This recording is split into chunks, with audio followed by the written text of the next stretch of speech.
Ram Ram Ram Ram Ram guys ल यहाँ हेर्नु है म बिहानको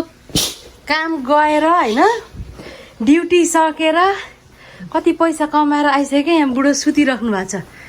आमा मामा कति मजा हो ओहायो गोजाइमास गुड मर्निङ बुढा के हो यस्तो लाजै मर्दो आमामा म यहाँ बिहानको काम गएर काम सकेर आइसक्यो हौ छ्या लाजै मर्दो लु यो त भएन छ्या लु गाइज यस्तो hi guys welcome back to my YouTube channel म शिला चामलिङ राई तपाईहरुलाई मेरो च्यानलमा धेरै स्वागत छ र आजको भिडियोमा चाहिँ म तपाईहरुलाई जापानमा भूकम्प आउँदा अर्थक्वेक आउँदा के गर्ने यो बारे केही कुराहरु शेयर गर्छु मेरो आफ्नो पर्सनल एक्सपिरियन्स पनि अनि लाइक यो भूकम्प सम्बन्धी भिडियो चाहिँ किन बनाएको भन्दा आज राति चाहिँ बिहानी पख यस्तै 3-4 बजेतिर जस भूकम्प आएको थियो के यहाँनेरि अनि यहाँनेरि भूकम्प अलिकति ठुलो भूकम्प आउँदाखेरि चाहिँ 3-4 सेकेन्ड अगाडि नै यो मोबाइलमा अलर्ट आउँछ के जस्तै कस्तो भन्दा एकदमै मोबाइल भाइब्रेट गर्छ अनि त्यसपछि अर्थक्वेक भन्छ हैन अनि त्यसपछि अथवा झिसिन्देश भन्छ झिसिन भनेको चाहिँ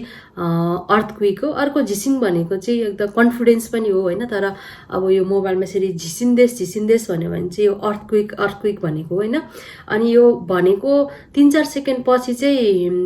पुरै हल्लिन थाल्छ कि पुरै हल्लिन थाल्छ अनि यस्तो अलर्ट चाहिँ यसरी आउँछ यहाँनेरि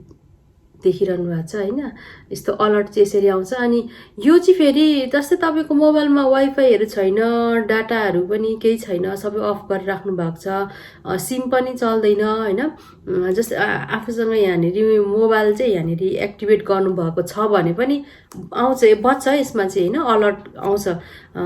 अब हाम्रो एउटा सिम चाहिँ एउटा मोबाइल चाहिँ यही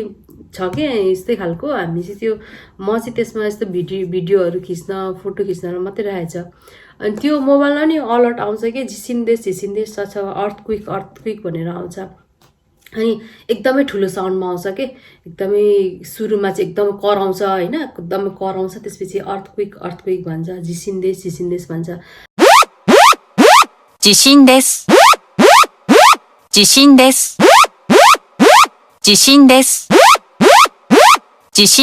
अनि फर्स्ट टाइम चाहिँ हामी यहाँ चिबाबा भन्दा सेन्दाईमा त एकदमै धेरै भूकम्प आउने हो हुन त जापानमा एकदमै धेरै भूकम्प आउने कन्ट्री पनि हो हैन वर्ल्डमा अनि चिबामा हुँदाखेरि चाहिँ त्यस्तो फर्स्ट टाइम हामी भूकम्प आयो हैन हामी सबैजना साथीहरु रुममै थियो अनि भूकम्प आयो बेलुका यस्तै 10 बजेतिरको कुरा थियो अनि हल्लायो हैन अब हामी त आत्तिएर सबैजना बाहिर निस्क्यो नि त अनि होस्टेलमा थियौं अनि आत्तिएर सबैजना बाहिर निस्केर यस्तो हेर्दाखेरि त कोही पनि जापानिजहरु बाहिर निस्केको छैन है सब सुनसान छ हैन अनि हामी त नि के गर्ने एकछिन बाहिर बसेर फेरि भित्र आयौं त्यसै हामी भोलिपल्ट चाहिँ स्कुलमा कलेजमा सोध्यौं के टिचरलाई यस्तो भूकम्प आएको थियो नि हामी त बाहिर निस्क्यौं भन्दाखेरि हामीलाई टिचरले चाहिँ के भन्नु भन्दा यो सानो भूकम्पहरु आइरहन्छ यस्तो भूकम्पहरु आउँदाखेरि चाहिँ बाहिर ननिस्किनु अरे के जापानको घर एकदमै सेफ्टी छ अनि त्यस्तो सानोतिनो भूकम्पहरु आउँदा चाहिँ बाहिर ननिस्किनु बाहिर भन्दा चाहिँ भित्र नै सेफ हुन्छ भित्रै घरमै बस्नु भनेर भन्नुभयो त्यही भएर अब जापानमा नयाँ हुनुहुन्छ अथवा जापान आउँदै हुनुहुन्छ भने यस्तो भूकम्पहरु आउँदाखेरि चाहिँ आत्तिएर बाहिर ननिस्किनु होला हैन आत्तिएर झन् केही एक्सिडेन्टहरु हुने डर हुन्छ नि त त्यही भएर नआत्तिनु होला एकदम क्लाम शान्ति भएर रुममै बस्नु होला अनि जस्तै काममा हुनुहुन्छ भने पनि नआत्तिकन जहाँ हुनुहुन्छ ती उभिनु होला स्कुलमा पनि जहाँ हुनुहुन्छ ती उभिनु होला हैन अनि यस्तो ठुलठुलो भूकम्पहरु आउँदा यसरी अलर्ट आउँछ नि त अलर्ट आएपछि चाहिँ अलिक ठुलो आउँछ के अलिकति हल्लिने एकदम धेरै हल्लिने आउँछ त्यस्तो आउँदाखेरि पनि एकदमै अब हुन्छ नि एकछिन चाहिँ वेट गर्नु होला हल्लाइरहन्छ हल्लाउन त एकछिन वेट गर्नु होला अब त्यहाँदेखि पनि एकदमै धेरै हल्लाउन थाल्यो भने चाहिँ अब अलिकति सेफ्टीको अब यस्तो टेबल मुनिहरु हुन्छ नि अब बेड मुनि यस्तो ढोकाको बीचमा यसरी उभिँदा नि हुन्छ अनि तपाईँलाई अब तपाईँको बाहिर चाहिँ खाली ठाउँ छ भने बाहिर पनि निस्किँदा हुन्छ तर पनि एकछिन चाहिँ वेट गर्नुहोस् क्या त्यो ठुलो भूकम्प आयो भने पनि आत्तिएर बाहिर चाहिँ नकुदिहाल्नु होला एकछिन वेट गर्ने अनि त्यसपछि 5-7 सेकेन्डको त हुन्छ होइन त्यहाँदेखि हल्लाउन थाल्छ अनि स्टप भइहाल्छ कि जतिसुकै ठुलो आए पनि अनि स्टप भइहाल्छ अनि त्यसपछि एकदमै धेरै हल्लाउन थाल्यो भने मात्रै बाहिर निस्किनु होला यो जानकारी दिन चाहन्छु अनि सो म चाहिँ बिहानको काम गरेर आइसकेँ मेरो बुढा चाहिँ स्टिल सुतिरहनु भएको छ एनिवे होइन आजको यो जानकारीमूलक भिडियो यहाँलाई कस्तो लाग्यो कमेन्ट गर्नुहोला अनि त्यहाँदेखि अर्को कुरा चाहिँ के भन्दाखेरि यहाँनिर चिबामा म चाहिँ जापानको चिबामा बस्छु चिबाको खासिवामा अनि यता खासिवातिर चाहिँ कसैलाई कन्भिनियन्स स्टोरमा केटा मान्छेलाई नाइट काम चाहिएको छ भने ह्यान्ड क्यास नाइट काम चाहिएको छ भने मलाई कमेन्ट गर्नुहोला अथवा मेरो इन्स्टाग्राम मेरो